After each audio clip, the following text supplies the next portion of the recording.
Hi everyone, this is Christian Weatherford. And this is Ellen Weatherford. And you're listening to Just the Zoo of Us, a podcast about animals, where we'll give them a rating out of 10 in 3 different categories. And those categories are effectiveness, ingenuity, and aesthetics. Christian and I are not zoological experts, but we do our best. We do a lot of research to make sure we're giving you really good information from really trustworthy sources. We try our hardest. We do real good. Well, we do our best, at least. I'd say 99% of the time. Hey, we haven't been called out yet, and we're 17 episodes in. Does mispronunciation count? No. Okay. 100% it is. Oh, also, we have been called out on some Lion King lore that I have a note on that for the end of the show. So stay tuned after we're done with our segments because we're adding a new segment onto the end of the show for audience responses. That's going to be really fun. So stay tuned at the end. Excited. So last week, you went first with the blobfish, which means this week it's my turn. All right, what you got for us? This week, I have an animal I am so excited to talk about. I've been chomping at the bit all day long because I'm so excited. The veiled chameleon. All right. Yes, the scientific name is Chameleon Kea. Interesting. Yeah. Lots of hard consonants in there. Yeah, I did my best. The chameleon was requested by Ashley Tucker. So thank you very much, Ashley. Yes, thank you, Ashley. And she just said chameleon, so I kind of picked because there's a lot of different chameleons. So I picked the veiled chameleon. And for my information on this animal, I'm getting it from Animal Diversity Web, which is a website we use a lot, and it's made by the University of Michigan's Museum of Zoology. Also the Toronto Zoo, the San Diego Zoo, and National Geographic. So lots of different informational sources, but there's a lot of info out there about them. I am very excited for this one. This is a good one. So we'll start with some basic information about the veiled chameleon. A fully grown adult male can reach up to 2 feet long, or 61 centimeters, from the head to the tip of the tail. So that's really not that big. That's true. That's true. But still, like 2 feet from head to the tip of the tail is decent sized for a lizard. Yeah. Oh, if you don't know what a chameleon is, it's a green lizard. Usually green, right? They're usually green, yes. Their resting state is green. Don't worry. Don't worry. We'll get there. We'll get there. Now, females are considerably smaller. They're typically around 14 inches in length, or 35 centimeters. So much, much smaller. Huh. They're dainty, okay? Aw, cute. In the wild, you can find veiled chameleons in the southwestern Arabian Peninsula. This is in Saudi Arabia and Yemen. That's interesting. Yeah. Not where I would have thought they are. So there are lots of different chameleon species all over the world. Mm-hmm. There's lots of them in different parts of Africa and Asia, but this one specifically is mostly found in Saudi Arabia and Yemen. All right. Mm-hmm. They belong to the taxonomic family Chameleonidae, which is the chameleon family. There are over 200 different species of chameleons. Wow. Yes. So there are very many of those. And chameleons, of course, are related to like lizards, other lizards, basically. Sure. Lizards, iguanas, anoles, they're all part of the same like big lizard family. So I'm just going to jump right into it. We're going to get started with effectiveness, which we define as physical adaptations that the animal has that allow it to accomplish its goals, do what it's trying to do. For effectiveness, I'm giving the veiled chameleon a perfect score of 10 out of 10. All right. Kind of saw that one coming. I bet you did. So the chameleon has a lot going for it. I'm just going to, right off the bat, I'm going to start with their skin because I know that's what you want to hear about. Yeah. Yeah. So I'm going to get that out of the way. So chameleons are famous for their ability to very quickly change the color of their skin. It's something they can do on a dime, right? Mm-hmm. It doesn't take them a long time. So they do this for a variety of reasons that I'll go into later. But first, let's take a look at how they change their colors. All right. Yes. So the chameleon's skin is made of 4 layers. I'll start with the top. All right. The top layer, called the epidermis, is transparent, so it's totally see-through. This is the protective layer that you'll see them shedding.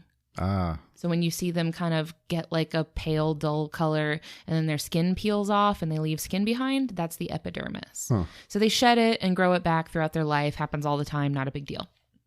Now, beneath the epidermis is a layer of skin that is made of color-producing cells called chromatophores. Ooh. Yeah. So the top layer of chromatophores produce yellow and red pigments. All right. The layer beneath the yellow and red cells is made of different chromatophores called iridophores. And the irido part of that comes from iridescent, because these cells contain nanocrystals that reflect blue and white. So when you think of iridescent, think of it as like reflecting that blue light. Sure. Yep. So that's underneath the yellow and red. So far we've got transparent, yellow and red, blue and white. The bottom layer is melanophores, which are cells that produce melanin, the same dark brown pigment that human skin cells produce. Okay. So in their relaxed, kind of like their idle state, their red chromatophores in that second layer of skin are contracted and bundled up, and the yellow chromatophores are expanded. So what that means is that light is bouncing off of the iridophore layer and reflecting back blue. And then it's passing through that yellow layer, which comes to us as green, because it's blue light bouncing off, passing through yellow pigment, blue plus yellow, green. Okay. So this is why you can see different veiled chameleons in a resting state will have colors that vary from like a turquoise color to like a greenish yellow.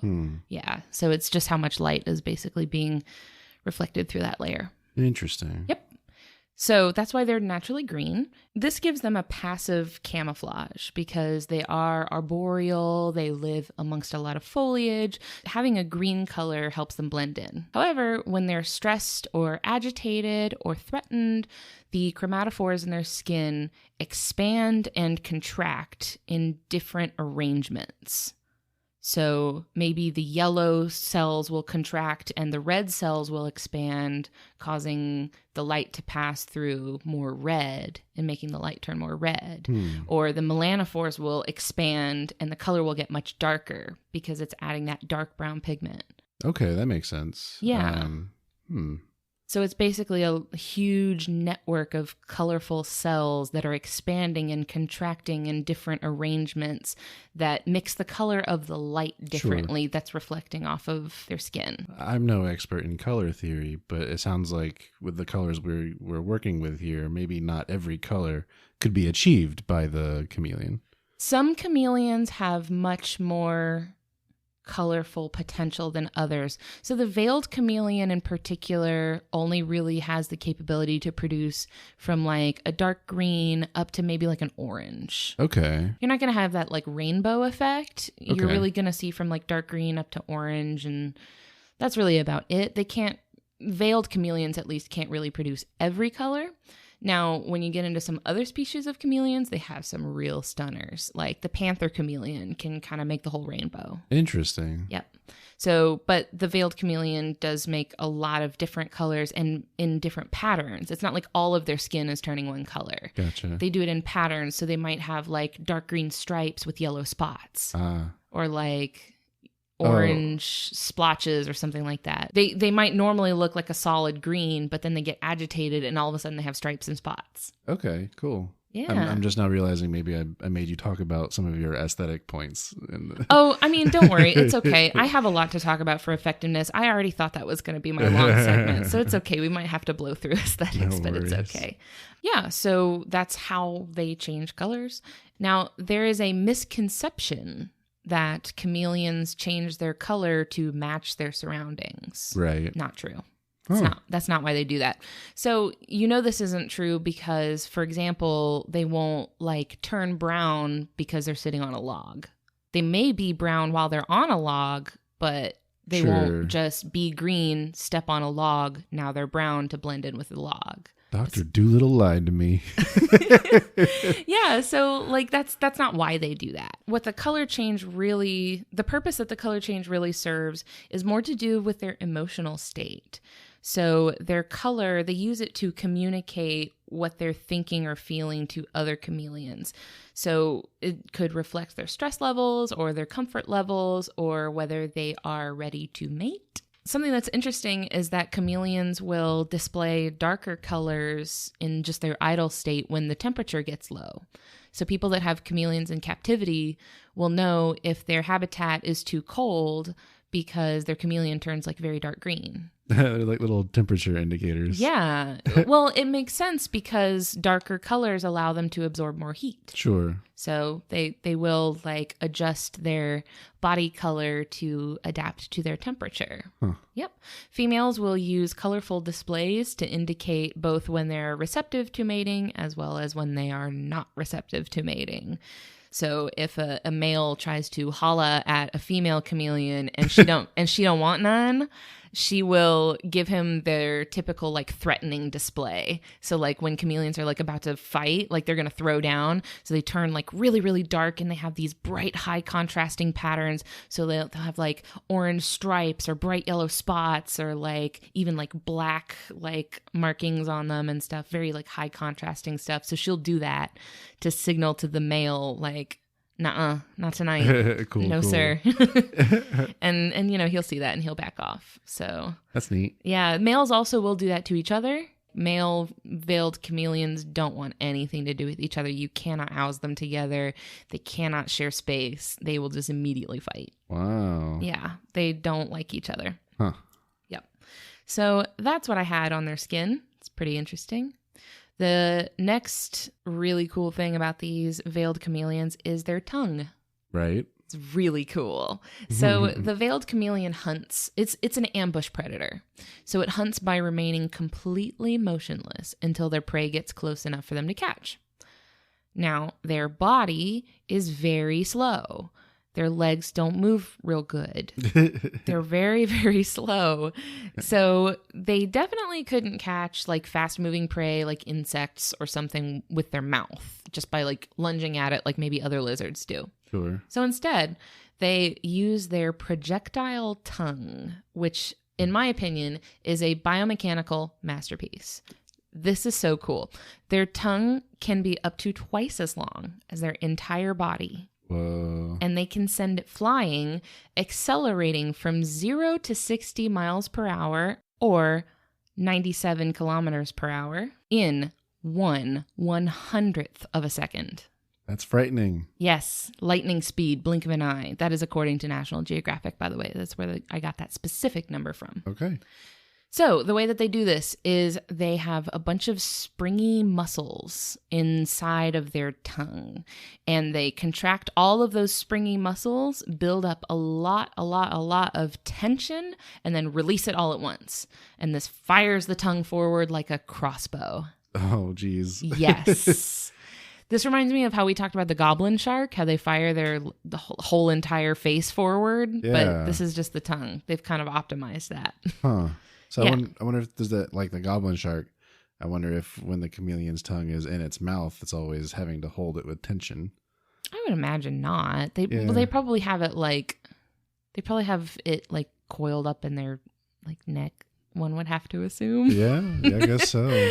So they have this like insane lightning quick speed and also a range of, you know, up to 4 feet? Yeah. if that's twice their body length. So that by itself won't get you your prey. You can send your tongue flying and it's only going to do you any good if you can reel it back in. Right, because otherwise you're like, I'm a little wet now. Gotcha. Minor inconvenience and you're a little weirded out. So what they have armed their tongue with is both a little ball of muscle on the end. So if you've ever looked at a chameleon's tongue and seen how at the very end of it, it's really, really kind of thick and globular. Yeah. That's muscle. Oh. Yeah. A little chunk of muscle there at the end. But more importantly, it is coated with a really thick, sticky saliva. It has about the consistency of honey. Oh. Yep. So it acts as a really, really strong adhesive that brings the prey back to the chameleon's mouth. Huh.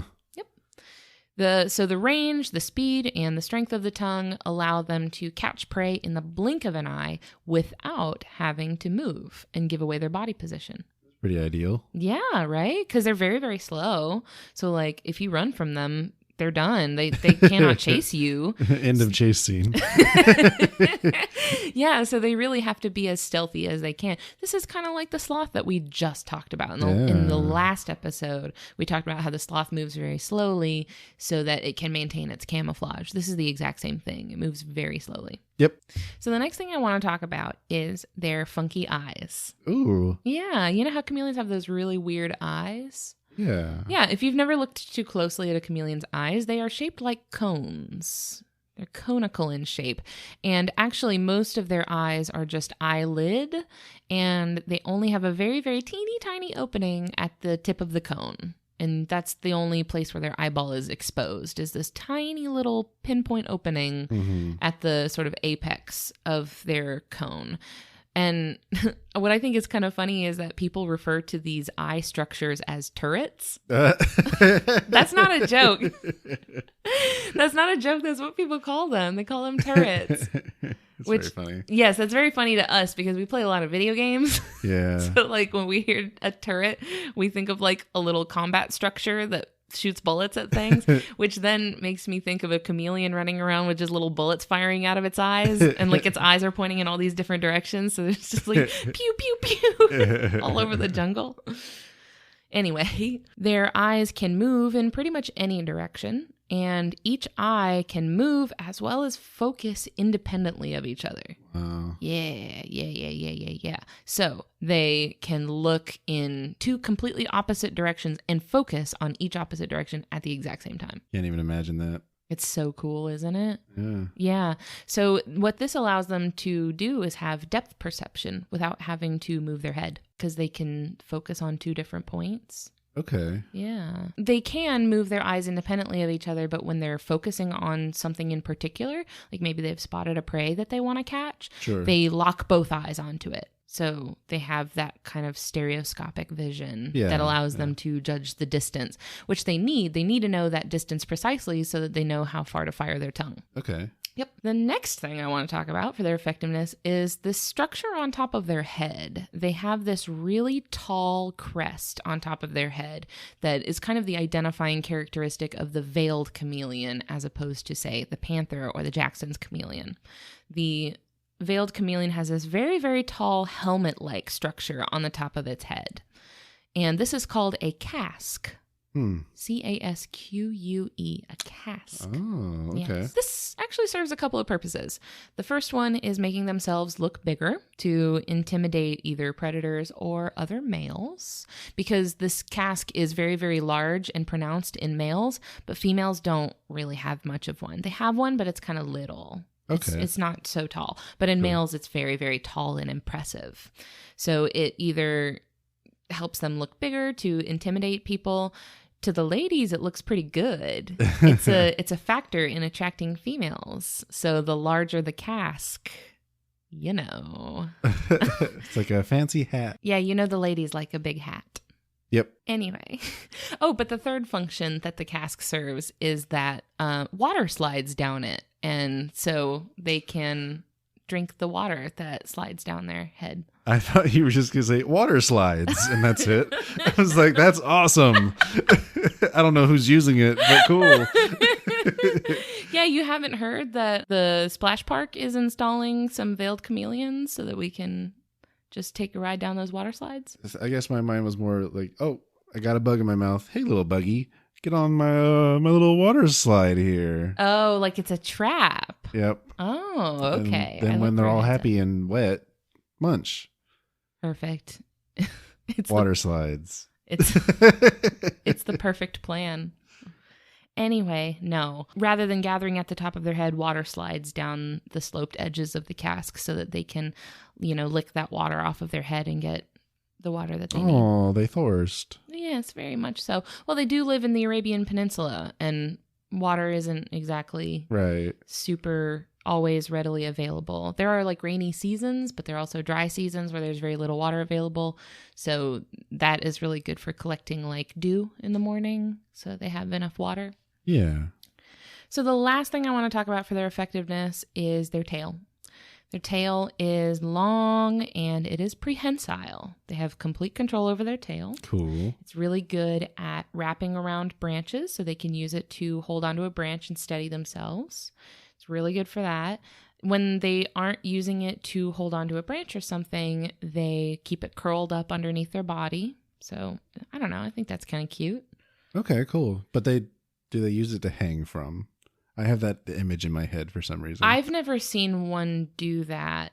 That might be that cartoon thing. Yeah, I've never seen one do that, and I would imagine that they would not do that because they actually are kind of like heavy. Yeah, that makes sense. They're a little bit heavy. And I don't think their tail would be strong enough to hold them up. But so what's different from chameleons and other lizards is that since the chameleon has a prehensile tail, they can't drop their tail, and their tail doesn't grow back if they lose it. Oh, okay. Okay, I see. I mean, I would imagine the only scenario in which they would just kind of lose their tail would be maybe it got like yanked off by a predator or something, because they can't just drop them like other lizards can. Sure. Not all other lizards, of course, but a lot of lizards can just get rid of their tail. They can just ditch it and run, but chameleon cannot do that. It is perfect for what they need it for. So, yeah, you know. Stabilizing their turrets. Yeah. It's for reinforcements. So that's my perfect score for effectiveness. That's awesome. I thought it was well warranted. Yeah, I agree. So moving on to ingenuity. Ingenuity we define as behavioral adaptations that an animal has that maybe give it a little bit of an edge in terms of things like critical thinking, problem solving, tool use, strategy, things like that. I gave the chameleon a 5 out of 10. All right. It's not great. Sure. Not the worst, but not great either. So I gave it a kind of a bunch of points for these instinctive behaviors that it has. So they do this one thing that you'll notice when you see one moving around. They have this swaying behavior where while they're walking, they rock back and forth. Oh, Have you seen them do this? Yeah, like on a branch or something. Yeah, it's real. It's a real vibe that they've got going on. It is like a funky, like a smooth kind of like they're like doing a little dance. Yeah. You put some like Bee Gees to that, and they've got a real look going because they're rocking back and forth while they're walking. But they do this for a reason. It is to mimic the movements of a branch or a leaf that is swaying in the wind. Oh, I wonder if it only does that when there's wind present. I don't think they're that smart. I was about to say, I think like, they just do it. I don't Could think be a they're thinking detriment. about it. But so we talked about this actually with the praying mantis in episode 3. Oh, okay. They do this as well. Interesting. Although theirs served the additional purpose of allowing them depth perception that they didn't normally have. Oh, that's right. Remember that? I'd forgotten about that. Mm-hmm. Yep. So, but chameleons do this. It's not for vision purposes. It's just to make them look like a leaf. It almost looks like indecisiveness taken to the next level. It does look like that. I'm gonna no. How about coming back? It does look like that, yeah. And it kind of gives them that air of uncertainty. Which is funny because it's usually on like a branch, so there's not a ton of choices. Yeah, it's like where are you gonna go? What's your plan B here? Yeah, so another behavior that they have that I thought was beneficial is that female. Now, this is a behavior that is not unique to them. This is very common among lizards. I would say most lizards do this, but the females, when they are laying their eggs, they bury them underground. Oh, So they will dig a hole in the ground, lay all of their eggs in the hole, and then bury them. So this not only protects them until they hatch, but it also allows them to soak up moisture from the ground. Oh, okay. Mm-hmm. So, I mean, I figured that was enough that I could give them like a point for it. Sure. But it is just an instinct. It's not something that they have to like figure out or something. They just do it. And also like pretty much almost all lizards lay their eggs underground anyway, but still. There are a lot of other non-lizard reptiles that do that too. Sure, yeah. Like snakes and crocodiles and alligators. Turtles. And yeah, so this is common reptile behavior. Huh. Oh, the next thing I gave them ingenuity for is that, so they do that intimidating display when they're scared, right? Sure. They change colors. They also will make this like creaking sound. That's the best way I can describe it. You have to look up a video, but they make the sound. They will hiss, sure, but they will also make a really frightening creaking sound. Huh. Yeah, it's bizarre. I guess maybe it's to make it sound like the tree that they're on is falling, because that's what it sounds like. Interesting. Yeah, it's really weird. But anyway, so if their display isn't enough to do the trick and their attacker is still pestering them, they will play dead. Okay. Yeah, they just curl up into a ball. They curl up in the fetal position. They will even go so far as to just fall to the ground. Oh. Yeah, they'll just yep, and then they fall. Very dramatic. That's so extra. Yes, so they will do that, even at the risk of injury. Oh. Yep. So they Chameleon. will just... Yeah. You also have to give them some credit for being good enough at geometry to use that like projectile tongue efficiently, right? It's kind of like being like a really good sniper. They're essentially like a sharpshooter. So they have to at least be having the cognitive function to figure out that like angles and projectile speed and stuff like that. See, I don't know. I feel like it can't be that much different from how you or I would perceive depth, right? I guess I'm not necessarily talking about depth perception, but thinking about things like, oh, if my target is traveling in this direction at this speed, I know I need to shoot my tongue to be at this point I see. at this time to catch it. I see. What would be known as a pro gamer move. Yes, no scope 360. I mean, they're at least better at that than I am. Nah. But so aside from that stuff, which is mostly like instinctive behavior, I really couldn't find a lot of information on their critical thinking or problem solving abilities, at least in the wild. So thankfully, they are commonly kept as pets. So I lurked on some chameleon owner online forums. Okay. Yep, I found all sorts of like subreddits and like reptile owner message boards and stuff, and I kind of just lurked and tried to see if I could find any people talking about particularly clever things that their chameleons did. The general consensus is that they're dumb as bricks. They're very dumb. Well, yeah, they're not bright.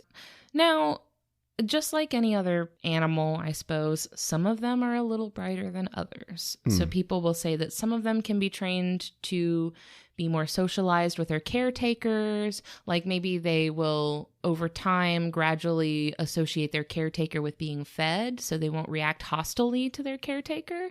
But some of them never figure that out. huh. And like no matter how long you've had the chameleon or like how well you take care of it, they will only try to fight you. This apex predator is back. Yeah, so the general consensus seems to be that while they are extremely optimized physically for what they're going for, they've kind of min-maxed here. Like physically they're super capable and they super know what they're doing, but they're not particularly bright. They're very easily lost. They're easily confused and stressed. Then they forget they take 1d6 of bludgeoning damage for every 10 feet fallen. Come on. Read the manual, chameleons. So some individuals are a little better at learning and adapting to captive life than others. Oh, and also a lot of owners report chameleons having very distinct personalities. Huh. And some of them being a little more chill than others. Some of them being a little more ornery. All in all, I only gave them a 5. This is the best as I could give them. Seems generous. Yeah. It really was. It really was. So this brings us to aesthetics. This might surprise you, but I gave them a 6 out of 10. Really? I give them a 6 out of 10. All 6 aesthetic points come from their vibrant and colorful skin. Gotcha. Yes. I could only give them that many, though. All right. I could only give them, because based on my completely arbitrary and made up rating system, that's as many as I was willing to give them for their colorful skin. Yes, you better withhold those imaginary points.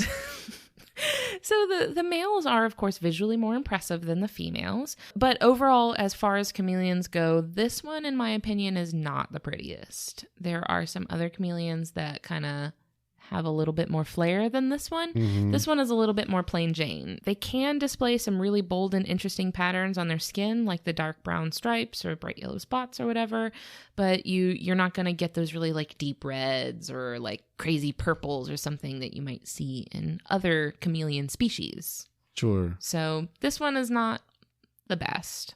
This is not my favorite chameleon to look at. Now, what I thought was kind of funny is that their mouth is permanently frown-shaped. Oh. And their lower jaw kind of like sticks out a little bit. It kind of juts out. So the frown and the protruding lower jaw, to me, makes them look like a grumpy old man. That's what they look like. They have the face of a grumpy old man.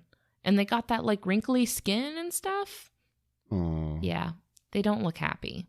Which I can't tell if they really just do have a grumpy personality, or if that's just, they just look like that. I don't know. They're typically kind of irritable, and they really prefer to be left alone. And that combined with the grumpy old man face, just really... The theme. Yeah. So what is funny is that when you look at them from head on, it's really funny.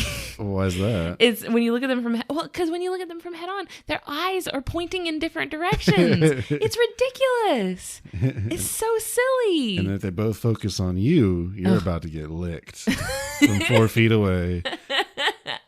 I mean, I don't think they actually would lick a human being because, like, I think they're only using their tongue to try to catch prey, and they only really try to prey on things that are small enough to fit in their mouth. What if there's like a bug on your face? Well, then, yeah. Fuck. Yeah, then you better look out. You better make sure you got no bugs on your face. So, yeah, when you look at them from head on, they look pretty ridiculous. Yeah. Is this species one of the ones that have the weird toes?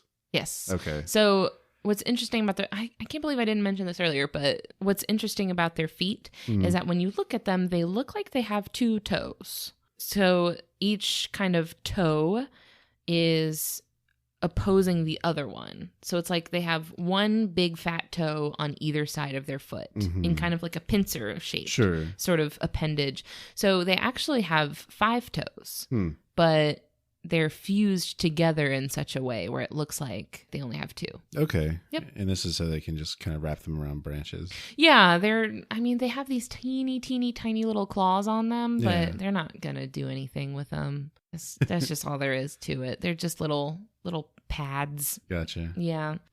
We like to make fun of our dog on this show. Our dog is a small beagle, and what's really funny about her is that when you look at her from head on, you can tell that her eyes go in opposite directions, much like those of a chameleon. But I don't think it's out of a choice. No, she just be like that. So, I just wanted to have a note about that her eyes are weird. Yeah, and also maybe not the brightest dog, but she's so sweet. She's very chameleon-like in many ways. She also stays still in the hopes that no one will notice her. Sometimes I wish she would. To recap, that was a 10 out of 10 for effectiveness, a 5 out of 10 for ingenuity, and a 6 out of 10 for aesthetics for the veiled chameleon. Well done, veiled chameleon. Yep. So I will wrap up with just a couple of quick little facts about the veiled chameleon. Hit me with those facts. Their conservation status is of least concern. Okay. So their populations are stable right now. But since they don't move very quickly and they don't share territory with each other very well, they are really, really vulnerable to habitat loss. And they are facing a lot of habitat loss due to human development of the areas where they live in. Now, they have established small breeding populations in both Hawaii and Fort Myers, Florida. Really? Yep. They are considered invasive to those areas. Very, very small populations, but what is important to monitor about those is that one female in one clutch of eggs lays between 30 and 90 eggs at a time. Oh, we got a Godzilla situation on our hands. It's a lot of babies. And so that's like up to a max of like 90 or 100 eggs in one clutch, 3 clutches per year. Whoa. Yes. It's so many. So you can see why you have to kind of stay on top of that, right? Especially when it's an invasive species that has a tendency not to be like preyed on by local predators. You can see how it could get real bad real fast. Yeah. Although I wonder, on the list of invasive species in Florida, I imagine this one isn't too high up on that list. Oh no, they've only been seen in like one small like rural area of Lee County, Florida. So they've only been spotted like maybe like a couple of times out there, but it was, I guess, just said that they were a breeding population. So I don't know. I saw it on the Florida Fish and Wildlife website. Neat. Yep. So that's where I got that from. Just to kind of like tie this back into my personal experience, I kind of picked the veiled chameleon because I have interacted with veiled chameleons. I used to work at a pet store that actually sold veiled chameleons. And during the time that I worked there, we had like a couple of little chameleons. One of them that we had in there, it was a veiled chameleon and was a little girl. And she was in there for a very long time because, well, first of all, they're pretty expensive and they're very, very high maintenance as far as reptiles go. They're not like bearded dragons or something where you just have them in a cage and you feed them every once in a while and that's all you have to do. They're like, you have to keep their area very humid. You have to like mist them frequently because they typically won't. You can train them to drink water out of like a bottle or something, but they typically won't drink like standing water. So you have to like keep their habitat misted, and they're very sensitive to like temperature changes. It's a whole thing. They're like an advanced pet. So you're not getting like randos that are just going to be walking in every day to buy a chameleon. So they're very expensive. They're very high maintenance. And since they are so sensitive to stress, this one that we had in our store, we actually kept in the back room. So we had her in a little, I want to say it was like a 20, maybe 29 gallon tank that we had done up, all spruced up with really nice branches and foliage and stuff in there. And we would have to go back there like 3 or 4 times a day and mist her tank. Wow. And take like insanely good care of her because, well, we had a really good manager, right, that was making sure that she was well cared for and keeping a close eye on her. But like we had to keep her in the back so that like people weren't tapping on her glass and stuff like they would for the other reptiles. You know, like little kids will run up to the glass and like pound on it or something. Yeah. We kept her in the back so that people wouldn't be bothering her. It was like on a by request basis that you could see her. How did people know that she was there then? So we actually kept like the card out. You know how they have cards like on the shelves that say what, like the price tag basically. So we had her card out that said veiled chameleon with the price on it. And so people would have to come up to us and say, hey, I see you have a thing for a chameleon. And we'd say, yeah, she's in the back. You want to see her? Oh, you could be like, oh, she's hiding. You can't see her. We could have if we wanted to. Yeah, we kept her in the back and kept really good care of her. And I got to kind of hold her and interact with her a few times, and she didn't like that very much. Oh. So I tried not. I only interacted with her when I had to do substrate changes in her tank and like clean her tank and stuff. So I would only pick her up to move her into a small like container so that I could quickly clean her tank and then put her right back. I wasn't like messing with her too much. Sure. They don't like that. My manager told me that handling a chameleon decreases its lifespan, so we tried not to. They don't live that long anyway. They only live like 5 years. Oh, wow. Okay. Yeah. Huh. Yeah. So that was my personal experience with the veiled chameleon, and that wraps things up for me. Awesome. Thank you, honey. Thank you very much.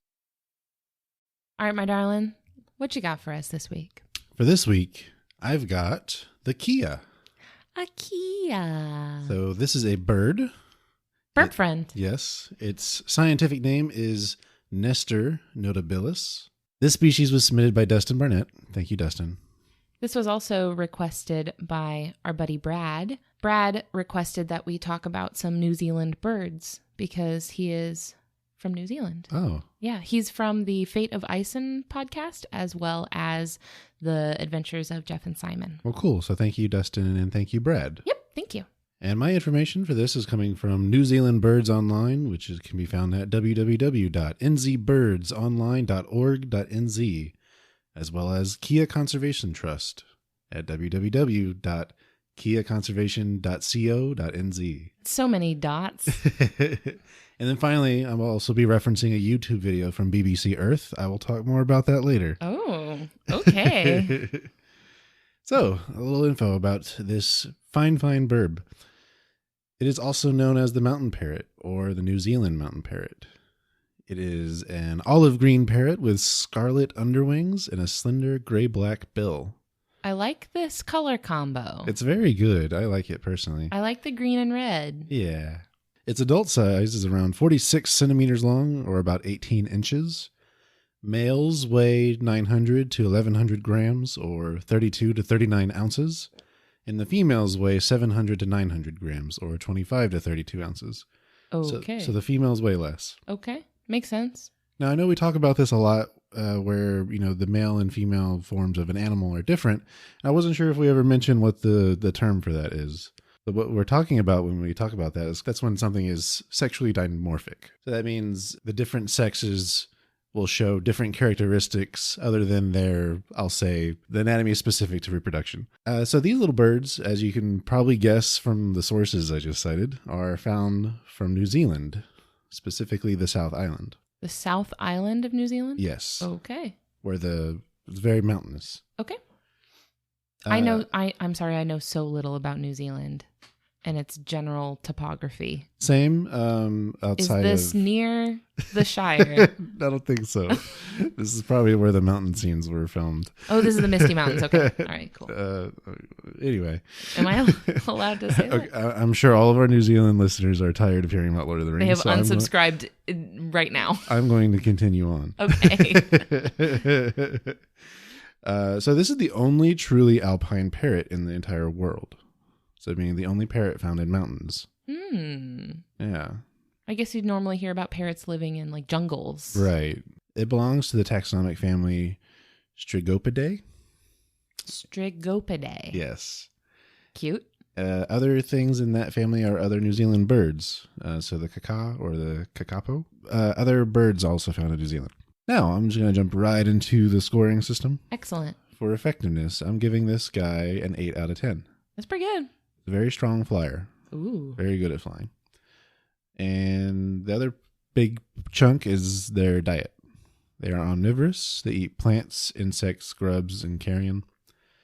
I feel like that's unusual for a parrot. Right. And they actually have a rare behavior, but this behavior has gotten them a bit of a bad rep. So occasionally they will go and attack domestic sheep. What? Yes. What? Why? So they will peck through skin and muscle to get to fat deposits that are around their kidneys. This isn't how I thought this was going to go. This just took the most insane turn. I have whiplash from what you just told me. Yes. So what? It's very odd, right? So they'll go for these little fat deposits in these sheep, a very specific fat deposit. What? So this in itself does not kill the sheep. However, the sheep can fall prone or can fall prey to sepsis. You just said fall prone. Well, as you see, they get sepsis, they die, and then they're prone. Oh, no. Oh, my God. They might as well just kill the sheep, put it out of its misery. Well, that's how it sometimes ends up. But oh, man. So this was a rare behavior. This does not happen very often. Okay. Phew. All right. However, the little times it does happen was enough to get them a bad reputation. Yeah. So there was a bounty on them for a time. Oh. Fool me once. To the point where there was a bit of concern. They had to be protected. I'll talk about more of that at the end when I talk about conservation status. Okay. So, but just as a lead up to that, that's why. I'm still reeling from what you just told me. I cannot. Right? Oh, man. That threw me for a loop. All right. So that's my 8 out of 10 for effectiveness. I thought that was pretty impressive for a bird, honestly. They have to be good to take down a sheep. Good Lord. Yeah. Oh, my God. Ingenuity. Another 8 out of 10. Okay. So these are very intelligent birds, even when compared to other parrots and birds and mammals. Why only 8? It's completely arbitrary. That's all I got for you. That was just what I felt. Okay. In my bones. What you feel in your heart. That's fine. Okay. So they're able to solve puzzles that are presented to them to get food. Very good. So earlier I mentioned a YouTube video, and that is a YouTube video titled Sneaky Kea Raids a Garbage Bin by BBC Earth. Oh. So there are 2 little segments in this video, and it's not that long of a video. The first one is obviously they are getting into garbage cans. Whoever filmed it put these heavy wood logs on top of the bins, and these are the kind where you would put out on the street for a garbage truck to pick up. So they cannot be opened because of these heavy logs. So it showed a video of these Keas just figuring out which logs they needed to move, and they had enough strength to move them too, like with their beaks. That's a dangerous combination. Of being both smart and strong? Yeah. Ugh. So yeah, they were able to get these logs off the trash cans and get into the tasty treats inside. Oh, no. Yeah. They ain't supposed to be there. This is a raccoon with a can opener. So here's the thing. They're kind of known as being a little bit destructive. Oh. So in addition to being smart, they also like going for little knickknacks and shiny things. Oh. So the area that they live in is also where a lot of ski resorts are in New Zealand. So what'll happen is you'll have these parking lots of people's cars that are out there to come ski. And then they'll kind of hop on cars and start pulling stuff off that they find interesting. What? They don't even need it. So it's like little things like radio antennas or the rubber ceilings around windows and windshields. That's so unnecessarily rude. They're going out of their way to just ruin people's days. So it's kind of starting to make sense why they were just bounty hunted. Oh my God. I kind of love this a little bit because this is kind of like humans are that invasive conqueror that just like moves into a land they're not supposed to be in and just like lays waste to the ecosystem and like deforests and like ruins habitats and stuff. And the Keas are like fighting back. Nah, bruh. This is the most punk rock bird I've ever heard of in my life. This is a punk superstar. I love this punk bird. But yeah, so the second part of that video is where they set up a little prize type puzzle. So what they do is they take this little plastic cylinder, they coat it in butter, which is apparently a favorite snack. Oh, same. And then it's kind of hard to describe in words, but it's basically a puzzle that they have to solve to get to the butter. So something they showed was, the first Kea that did it took a little while to figure it out. It was like a minute or two or something. But there was a second Kea that was watching. So when it was that Kea's turn, it was able to do it quicker because it was watching and learning. It learned. Yeah. I'm sorry. I'm just now getting tickled by the thought of it being so motivated by butter. That's so funny. I have a theory. It's a slow burn, but it really just hit me. It's really funny. And they have to use their tongues to get at it too. Oh. Because you can't beak up some butter, right? It's going to stick to your beak. It's like when we put peanut butter on Puppy's nose and she can't quite get it all. Puppy, we dunk on you twice this episode. Oh, 2 for 2. So yeah, I have a theory. Butter is their favorite snack. Yes. Fact number 1. I've accepted it. Fact number 2, they do terrible things to sheep sometimes for fat deposits. It's all starting to come together. They like that stuff. They sure. Oh my gosh. Maybe they're, you know what they were doing by going after those sheep? They were trying to get butter straight from the source. Yeah, no more middleman. I have a taste. They were trying to get straight to that. They were trying to get that farm to table, grass-fed butter. I don't know, man. Dang, I'm just so charmed by their love of butter because I too love butter. Right. So yeah, 8 out of 10 for ingenuity. I love this bird. Before I move on, I wanted to tell you a little something about how they learn. So with this species, apparently the juveniles are tolerated by the adults, even unrelated adults. Oh. So this facilitates better learning of complex foraging skills. Okay. So It takes a village. Yeah, that might have something to do with how well they do and learn. Yeah. Whereas I guess the implication is other bird species don't usually hang out with other adults as juveniles. Sure, they're like, yeah, go on, get. Right. Leave me alone. Whose kid is this? Moving on to aesthetics. Pretty straightforward here. This is my third 8 out of 10 for this straight bird. Across the board. Yeah. All right, that's decent. So as we mentioned earlier, this is a very aesthetically pleasing bird. It's mostly green. The undersides of its wings have that crimson splash. Very stylish. Yeah. Subtle. Good bird. Yeah. From a distance. So charmed.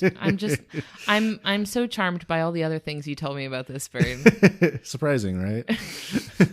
So, I got some miscellaneous facts. Just a quick recap. Well, I guess I don't need one because we just said 8 out of 10s across the board. Conservation status. So on the IUCN Red List, it is listed as endangered, population trend decreasing. No, my best friends that I just learned about. And under the New Zealand threat classification, they're listed as nationally threatened / endangered. So like I mentioned, they were hunted to protect sheep up until 1971.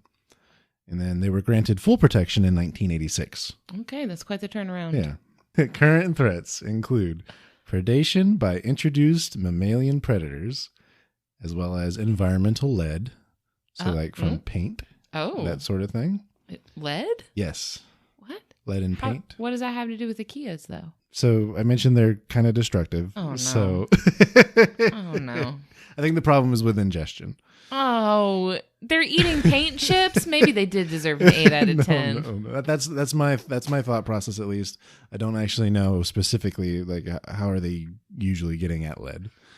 Oh, man. And then also human conflict and accidents. Clearly. Because even though they're protected, they still have cases here and there of people hunting them down and doing some pretty terrible things with them. One of the sources I talked about, the Kea Conservation Trust, offers ways for people to volunteer and donate. They also provide information on how to live side by side with Kea, like a husbandry guide. Oh. If you're keeping, I guess, I wouldn't call them domestic. Please don't keep this as a pet. Don't do it. No, don't do it. Also, guides for plantation forestry. So folks that run forestries in the area, they might not enjoy the Kea very much, but I read the guide a little bit. It kind of shows... It gives tips on how to live side by side with those in that profession. And then finally, I mentioned the lead. So they also give a pamphlet for lead removal for a Kea. And that's mostly for houses that were built prior to, I think, 1980. Oh, sure. That are likely to have lead-based paints. When lead was a thing. Yeah. I don't know whose idea that was. Lead everywhere. Yeah, just make it all lead. It's fine. Nobody cares. So yeah, that's the Kea. Wow. Okay. This was the animal that I went from like knowing nothing about to being completely in love with. Like I have a memory in my head of watching some sort of Animal Planet show that had a Kea in it. I want to say it was like an episode of that old show, like The Most Extreme. Do you remember that show? Yeah. I want to say there was an episode of The Most Extreme that had the Kea on there as something like Smartest Animals or something. Mm-hmm. So I had heard of them, but I knew so little about them. I didn't even know like where they were from or anything. Oh, okay. But I knew that, Dustin had first requested it, and then our New Zealand pals had requested that we talk about some New Zealand birds. There are some very interesting little dudes over there. Yeah. So while they might be a little destructive and mischievous, I do think they're still a net good. So well worth protecting. And I mean, you got to address punk rock icon. I mean, I think there's something to be said for their anarchistic tendencies. Sure. I love them. Man, I'm going to go to the parking lot of those rich folk doing ski things. I'm going to take their windshield liner. There is literally nothing more just perfectly and classically counterculture than going to the ski lodge and ripping up the cars at the ski lodge.